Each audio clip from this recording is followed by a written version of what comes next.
Tenochtitlan, au Mexique, la capitale de l'Empire aztèque. 28 ans après la découverte de l'Amérique par Christophe Colomb, la soif de l'or qui anime l'Europe s'apprête à dévaster le Nouveau Monde. À travers l'ambition vorace d'un homme, Hernán Cortés. Un homme sournois, séducteur et sans pitié.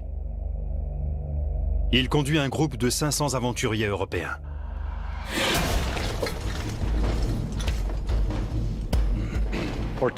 Cortés était un manipulateur de génie et un homme très rusé. Il savait convaincre ses hommes de faire tout ce qu'ils voulaient. Et bien entendu, comme lui, ses hommes voulaient de l'or.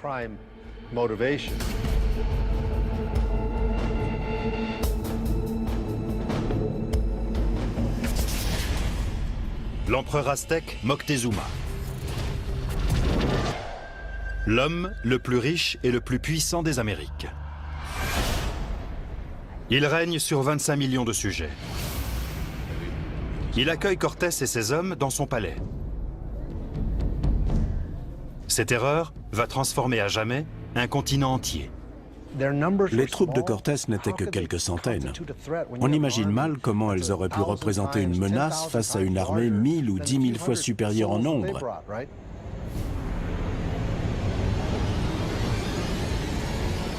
Cortés a un plan.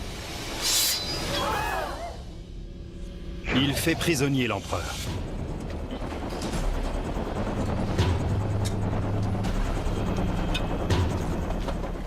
Au cœur de son plan, il y avait l'idée de montrer au peuple aztèque que lui, Cortés, pouvait prendre le contrôle du personnage le plus important de l'Empire.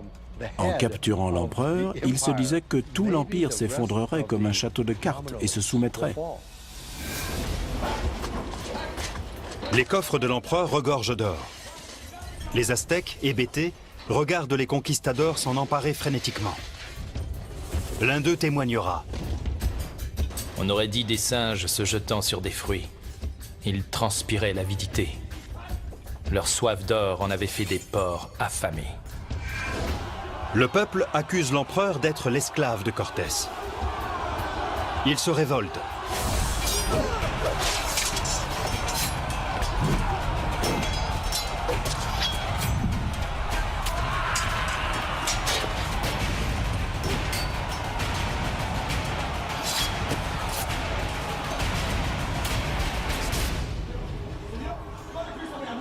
Retranché dans le palais, Cortés prend connaissance de la situation. Nous sommes en grand danger. Si Moctezuma n'appelle pas son peuple au calme, nous allons tous périr.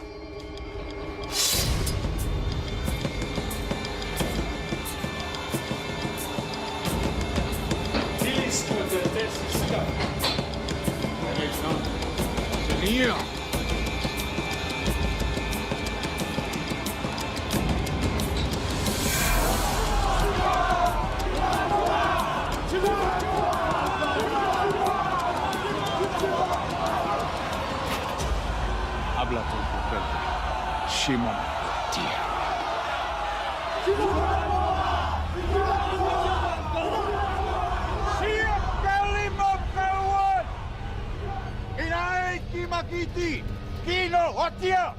L'empereur déclare à ses sujets que les étrangers sont ses invités et leur demande d'abaisser leurs armes.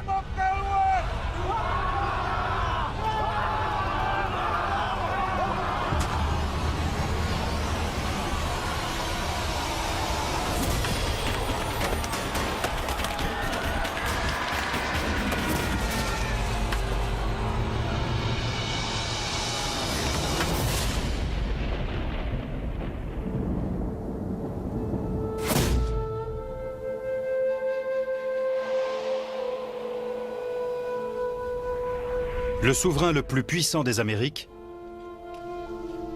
meurt victime de la colère de ses propres sujets.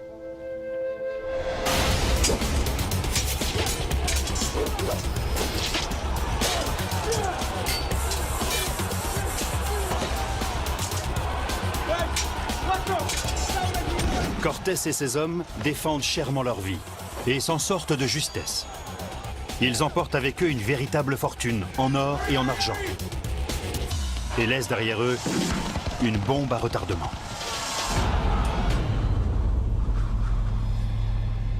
Les conquistadors ont vaincu les Aztèques.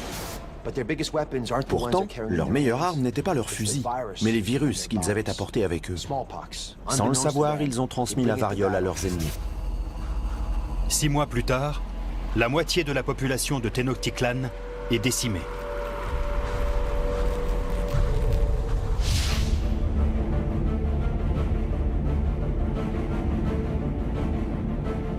Et 11 mois après sa fuite, Cortés revient.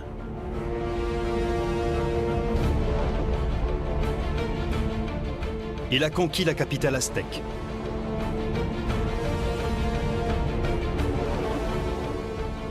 Il a mis l'empire tout entier à ses pieds.